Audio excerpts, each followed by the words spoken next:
துஷ்யந்திச்ச ரமந்திச்ச. ஒருத்தன் சொல்லுகிறான், பலர் கேட்கிறார்கள், ஆனந்தப்படுற அர்ஜுனா. ஒரே ஆனந்தம். காரணம் என் விஷயமான பேச்சாக இருக்கிறபடியால். மற்ற விஷயத்தை கதை பேசிட்டு இருந்தோம், சண்டையில போய் முடிஞ்சு போடும். வரவுக்காரர்களுக்குள்ள என்ன பேச ஆரம்பிச்சாலும், ஞான ஊர்லேருந்து வந்துருப்பா, 5 வருஷம் கழிச்சு பார்க்குறோம், விடிய விடிய பேசியிருந்தோம், என்ன பேசினீர்கள் கொஞ்சம் கேட்டு பாருங்க. போயிட்டு வந்தீங்களே 5 வருஷம், விடிய விடிய பேசியிருந்தேன்னா வண்டியில் எப்போ ஏறினேன், எப்போ இறங்கினேன், எங்கே கீழே விழுந்தேன், எங்கே காலம் முடிச்சுட்டேன், எல்லாத்தையும் கேட்டுருப்போம். இதுக்கு எப்படி முடிச்சுட்டாச்சு, சரியா போயாச்சு, திரும்பி ஆயிடுச்சு. எப்படியா இருந்தாலும் அவர் வாழ்ந்தது தான், நான் வாழ்ந்தது தான். வந்தவரிடத்துல 5 வருஷமா ஒரு விஷயம் பகவானை பற்றி நீயும் பேசலே நானும் பேசலே, உட்கார் பேசுவோம் அப்படின்னு அமர்ந்தாத்தான் பெருமான் நடுவில் வந்து உட்கார்ந்துருவார். நாம 2 பேர் அங்க அவர் விஷயத்தை பேச ஆரம்பிச்சுட்டோம், ஆனந்தமா பக்கத்தில் அமர்ந்துட்டு இவர் என்ன சொல்றாருன்னு கேட்போம்னு தலை அசைக்கிறார். ஹனுமான் தெரிவித்தார்கள், எத்திர எத்திர ரகுநாத கீர்த்தனம் தத்திர தத்திர கிருத மஸ்தகாஞ்சலி பாஷ்பவாரி பரிபூர்ண லோச்சனம் மாருதிம் நமத ராட்சசாந்தகம். ஒரு சிறு குழந்தை ராமாயணத்தை வளரினா கூட அங்கமர்ந்து கொண்டு குனிந்த தலை நிமிராமல் கண்கள்ல ஜலமா பிரவகிக்க ஆனந்தமா ராமநாமத்தை கேட்டுக்கொண்டிருக்கிறார். அவருக்கு தெரியாத ராமநாமத்தை நாம சொல்ல போறோம் இல்ல, அவர் பாடாத ராமாயண கதையை நாம பாட போறோமா? ஆனாலும் குழந்தை சொன்னாலும் கேட்டுக்கணுங்கிற எண்ணம் இருக்கிறது சொல்லியோ. அது அன்னைக்கு ஹனுமானிடத்திலே பேச்சு துவனிக்க ராமன் கொண்டாடி, ஹே லக்ஷ்மணா நீ பேசினார். அப்ப ராமானுகிரகத்தாலே எதிர்பொங்கி மீதளித்து ஹனுமான் பேசினார். வேதாந்த தேசிகன் ஹனுமானுக்கு பட்டம் கொடுத்துட்டார், இவர் தான் ஆச்சாரியர்.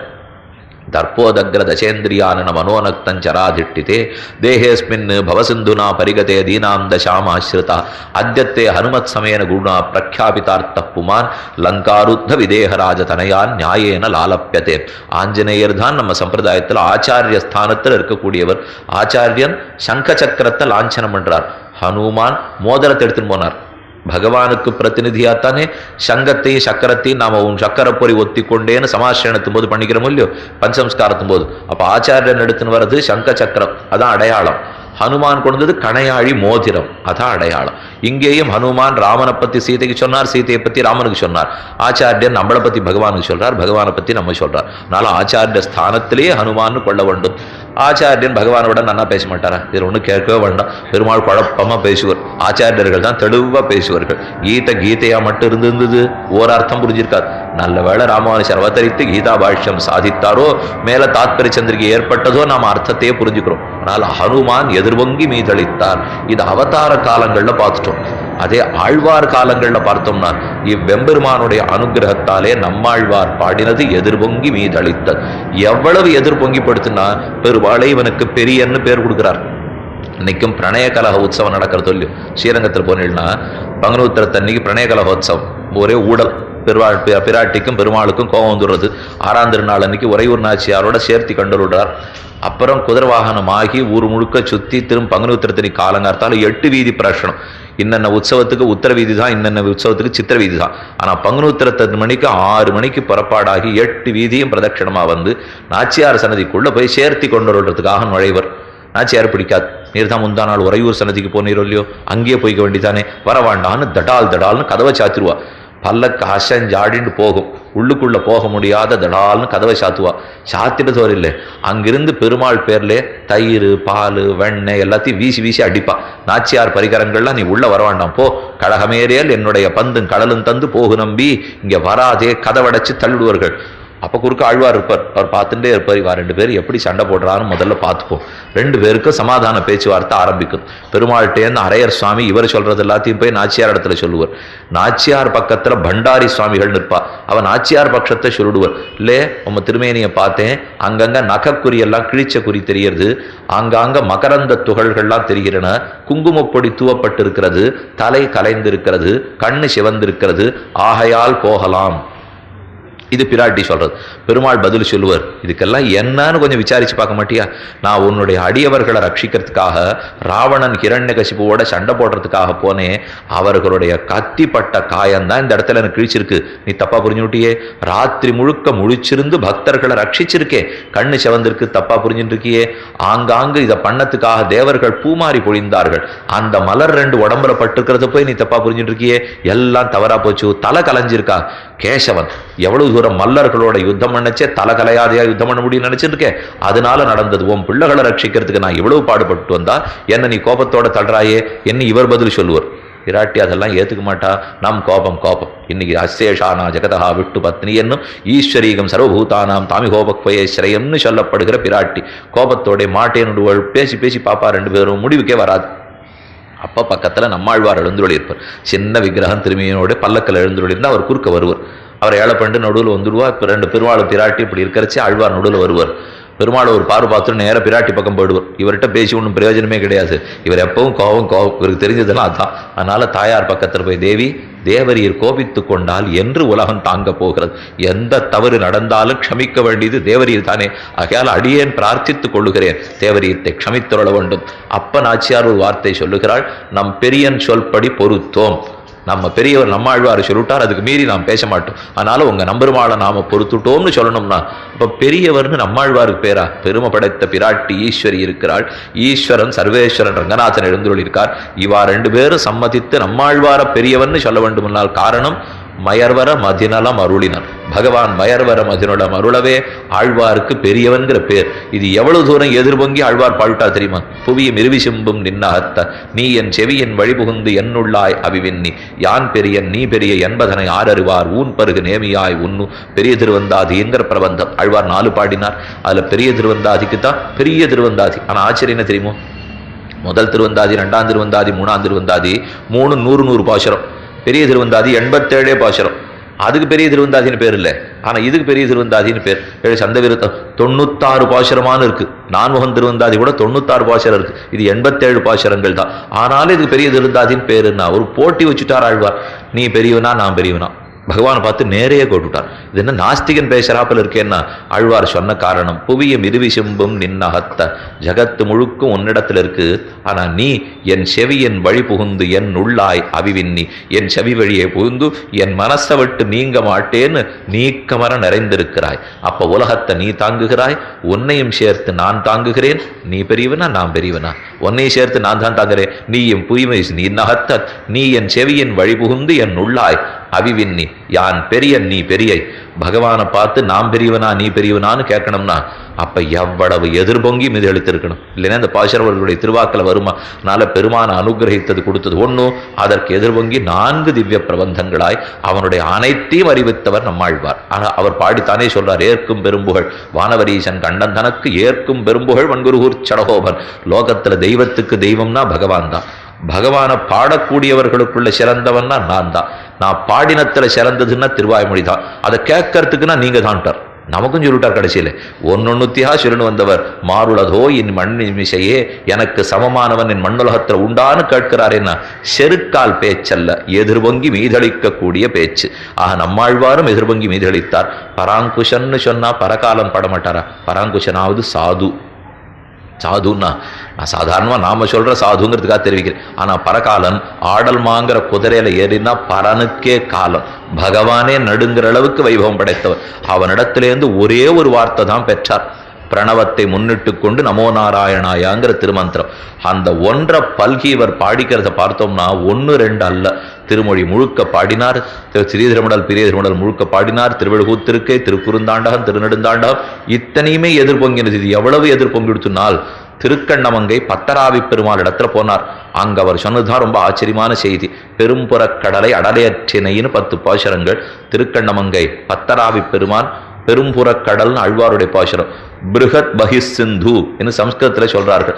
என்ன தாயார திருக்கல்யாணம் பண்ணிக்கணுங்கிறதுக்காக தான் திருப்பார்கடலை விட்டு நீங்கி பகிஸ் சிந்து, சிந்துலேருந்து வெளியில வந்துட்டார். பிருகத் ரொம்ப பெரிய திருக்கோலம். நீங்க திருக்கண்ணமங்க பத்தராய பெருமாளை சேவிச்சீள், அவ்வளவு வசரத்துக்கு நிற்கிறார். பருத்த திருமேனி, பெரிய திருமேனி, உற்சவமூர்த்தி அதிலாவண்யம், அதீத சுந்தரமூர்த்தியாக உற்சவமூர்த்தி சேவை சாதிக்கிறார். திருக்கண்ணமங்கை ஆண்டான் சரித்திரம் கீழே தெரிவித்தேன். நாதமுனிகளுடைய சஷ்யர் அங்கிருந்து கொண்டுதான் திருக்கண்ணமங்கை எம்பெருமானோடத்தே கிடந்தார். கண்ணமங்கையுள் கண்டுகொண்டேனேன்னு ஆழ்வாருடைய பாசுரம். திருக்கண்ணமங்க பெருமாள் பத்தராவி பெருமாள். அவனை பத்தி 10 பாசுரம் பாடிவிட்டார். பாடிவிட்டு கடைசியில் ஆழ்வார் கேட்டார், வெண்சங்க மொன்னேந்திய கண்ண நிந்தனக்கின் குறிப்பாகில் கற்கலாம் கவியின் பொருள் தானே. நான் ரொம்ப நல்லா பாடிவிட்டேன், உன் அனுகிரகத்தால தான் பாடினேன் இல்லையா? அது ஒருவேளை உனக்கு புரியாத போனாலும் போயிடும். என்ன நீ இப்படியே சம்ஸ்கிருதத்தில் பழகியிருப்பேன், நான் ரொம்ப வசந்த தமிழில் பாடியிருக்கேன், மேலே எங்கள் கருத்தெல்லாம் உனக்கு புரியுமோ புரியாதோ, உனக்கு அதை கேட்டுக்கணுங்கிற ஆசை இருந்தா என்கிட்ட மாணவனை உட்காந்துக்கோ, கற்றுத்தரேன். இப்படின்னு திருமங்கியாழ்வார் சொன்னார். நிந்தனக்கின் குறிப்பாகில் கற்கலாம் கவியின் பொருள் தானே. நாம் பாடியிருக்கிற கவியினுடைய பொருளை நீ கற்க வேணுமா? ஆசை கொண்டால் அமர்.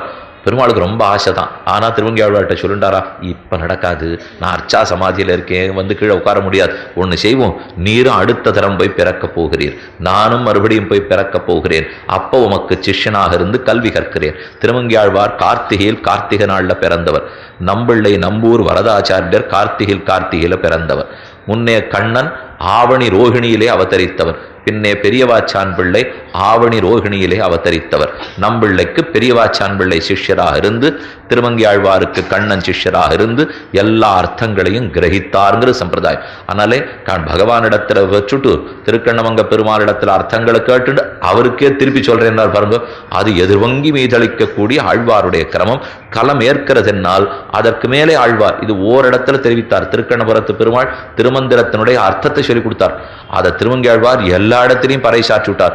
பகவன் நின் திருவெட்டெழுத்தும் கத்து நான் கண்ணபுரத்துறை அம்மானே உற்றதும் உன் அடியார் கடிமை. உன்னுடைய அடியவர்களுக்கு அடிமைங்கிறத நன்கு தெரிந்து கொண்டேன். திருமந்திரத்தை கேட்டுனுட்டார். சிறுக்கண்ணபுரத்தில் போனார். திருமங்கியாழ்வார் திருமந்திரார்த்தம் பெற்றிருந்தார். பெருமாளுக்கு ஒரு ஆசை, நிறைய கேட்டு இருக்கிறே, நீர் ஒரு 5 நிமிஷம் அதை பற்றி சொல்லும்னார். சொல்லிடுவேன், உன் மனசு தாங்குமாங்கிறது எனக்கு தெரியாது, சொல்றேன்னா ஆழ்வார். சொல்லும், அதுக்காகத்தான் நான் காத்துட்டு இருக்கேன்னா. நான் உனக்கு அடியவன் இல்லையே, உன் அடியாருக்கு அடியவன் தெரிஞ்சுட்டேன் தான் பதில் சொன்னார். இவ்வளோ பெருமாள் திருவுள்ள ரொம்ப கன்னி போயிருக்குமோன்னா வியாக்கியானத்தில் தெரிவித்தார். இப்பதான் பெருமானுக்கு முகம் ரெட்டிப்பு சந்தோஷமா போச்சு. ஏற்கனவே தான்னு சொல்லியிருந்தா கூட சந்தோஷப்பட்டிருப்பார். இப்ப பரம சந்தோஷப்பட்டானாம். ஏன்னா நெடுமார்க்கடிமை செய்வோம் போல் பதிகன் கடைசியில சொல்றார், அல்லி கமல கண்ணனாயிருப்பன். தன்னை பற்றி கேட்டா கமலக்கண்ணனா இருப்பார், தன் அடியார்களை பத்தி கேட்டா அப்பொழுதலர்ந்த செந்தாமரை கண்கள் வென்று போய்விடுகிறது. அப்படி ஆனந்த பகவானுக்கு. அதே விஷயத்தை தான் திருமங்கியாழ்வார் பக்கத்து விதேசத்துல சொன்னார். தன்சேர எம்பெருமான் தாழ் தொழுவார் காண்மின் தலைமையராரேன்னு திருச்சேரேன்னு திவ்யதேசம் கேள்விப்பட்டிருப்பீர்கள்.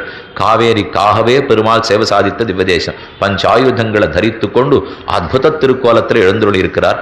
சேரை தன்சேரை செல்வ தன்சேர எம்பெருமான். அழ்வாருடைய அழகான பாசுரம். கண்சோர வெங்குருதி வெந்திழிய வெந்தடல் போல் கூந்தளாளை மண்சேர முலையுண்ட மாமதலாய் செல்வ தன்சேர எம்பெருமான் தாழ்கழுவார் காண்மின் என் தலைமையிலாரே. திருச்சேர பெருமான் ஆறு சேவிச்சு வராளோ அவனை சேவிப்பவர்களுடைய திருவடிகளை என் தலையாலே தாங்குவேன் என்று பாகவத பிரபாவத்தை கண்சோர வெங்குருதி பதிகத்திலே வைத்தார். பெருமாள் கோடி காட்டினார் திருமந்திரத்தை. அத்த பல்கி பெருகி பகவத் விஷயத்தை பாகவத விஷயம் அழிவு காக்கினார். ஒல்லியோ பகவானிடத்துல சேஷத்துவம்னு சொல்றதை விட பாகவதர்களிடத்துல சேஷத்துவம் திருவங்கியாழ்வார் சாதித்தாராம். திருச்சேரை பஞ்சசார கஷேத்திரம். சாரநாத பெருமாள், சாரநாயகி தாயார், சார புஷ்கரணி, சார விமானம், சார கஷேத்திரம். அதனால பஞ்சசார கஷேத்திரம்னு சொல்றோம். அந்த பெருமாளுடைய திருக்கையை சேவிச்சீங்கன்னா அபயஹஸ்தத்துக்கு நடுவில் புஷ்பத்தை கையில பிடித்துக்கொண்டே ரொம்ப ஆச்சரியமான சேவை சாதிக்கிறார். திருச்சேரை தன்சேரேன்னு ஏன் வந்ததுனால், பிரம்மா பிரளயத்தின் போது மண் குடத்தை பண்ணி அதுக்குள்ள வேத வித்துக்களை வச்சு ரட்சிக்கணும்னு பார்த்தார். எங்க மண் எடுத்தாலும் குடம் நிக்கலை. அதனால இந்த இடத்துல மண் எடுத்து அதற்குள் எல்லா வேதத்தையும் வைத்து காத்தாருங்கிற சரித்திரம். மேலும் கங்கைக்கும் காவிரிக்கும் ஒரு தடவை போட்டி ஏற்பட்டது. 7 நதிகளும் எங்கேயோ தபஸ் பண்ணிட்டு இருந்தா.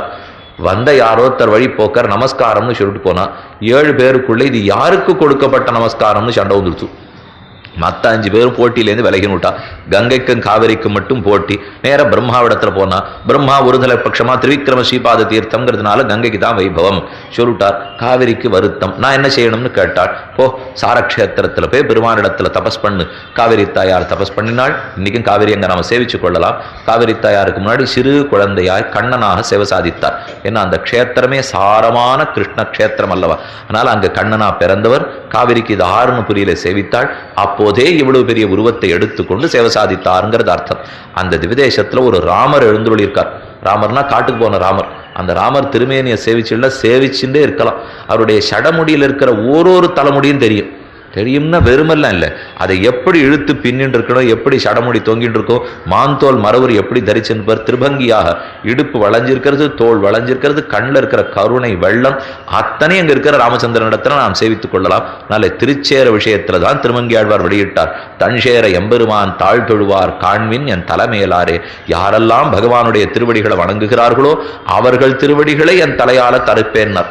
ஒரு சுவாமி தன்சேர எம்பெருமான் கோவில் வாசல் வழியா போயிட்டு இருந்தார். உள்ள போய் சேவிச்சுட்டு வரணும் அப்படின்னு பக்கத்துல இருக்கிற பிரார்த்தித்தார். இல்ல நான் வரலேன்னார். ஏன் சுவாமி பெருமாளை சேவிக்க மாட்டீரன்னா, திருவங்கியாழ்வார் இடத்துல நான் அபச்சாரமா படுறது இல்லையேன்னார் அவர். இந்த பெருமாளை சேவிச்சா திருமங்கி ஆழ்வாரிடத்துல ஏது அபச்சாரம், நான் உள்ள போய் சேவிச்சுட்டு வந்துட்டா நான் தன்சேர எம்பெருமான் தாழ் தொழுவாரா ஆயிடுவேன். ஆயிட்டா உடனே திருமங்கி ஆழ்வார் என் காலத்துக்கே அவர் தலையில வச்சு விடுவார். இந்த அபச்சாரம் பட வேண்டாங்கிறதுக்காகத்தான் நான் பெருமாளையே சேவிக்கலன்னு விட்டாரு.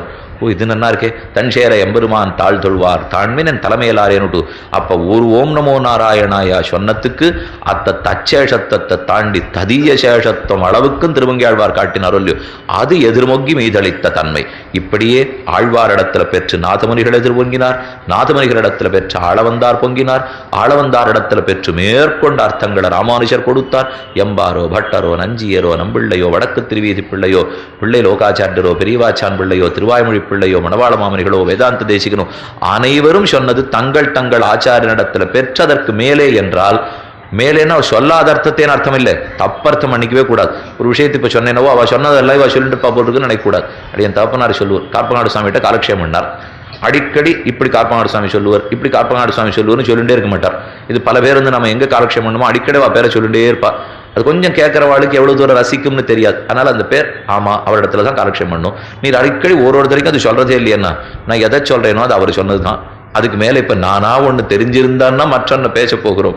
ஆச்சாரியன் சொன்னதை தான் திருப்பி சொல்ல போகிற. கிளிப்பிள்ளை சொன்னா போலே சொன்னதை திருப்பி சொன்னா தான் பிரபாவமே தவிர சொக போல கல்பித்தமாய் நாமா ஒரு அர்த்தத்தை கல்பிச்சு கொண்டு சொல்ல வேண்டிய தேவையே கிடையாது. அப்போ ஆச்சாரியன் எல்லாத்தையும் சொல்லியிருப்பாரான்னா, எல்லாத்தையும் சொல்லாட்டாலும் அனுகிரகிச்சாரோ இல்லையோ, அந்த கண் பார்வை அடியாகத்தான் சிஷ்யன் அனைத்தையும் பெறுகிறார். மாற்றாதே பால் சொரியும் வள்ளல் பெரும்பசுக்கள் ஆற்றப்படைத்தான் மகனே அறிவுராய் ஊற்றமுடையாய் பெரியாய் உலகினில் தோற்றமாய் நின்ன சுடரே துயிலழாய் வலைதுளைந்தன் வாசக்கண் ஆற்றாது வந்து நடிபணியுமா போலே போற்றியாம் வந்தோம், உன்னை எழுப்புறதுக்கு வந்தோம், போற்றி வந்தோம், புகழ்ந்து வந்தோம், எழுந்திருக்க வேணும். கண்ணன் எழுந்திருக்கு போனார், கட்டாட்சிக்க வேணும்னு பிரார்த்தித்தா. உடனே தான் படுத்துட்டு இருக்கிற படுக்கையிலேருந்தே கட்டாட்சிக்க பார்த்தார். அதெல்லாம் செய்யாதே, எழுந்திருந்து வா அப்படின்னு கூப்பிட்டது நாளைய தினம் பாசுரம். கடாட்சம் என்ன, பெருமானின் நடையழக என்னங்கிறதை நாளைய தினம் கோட்டியிலே விண்ணப்பிக்கிறேன். தற்போது அமைகிறேன். 22வது பாசுரத்தை அனுசந்திக்க பிரார்த்திக்கிறேன்.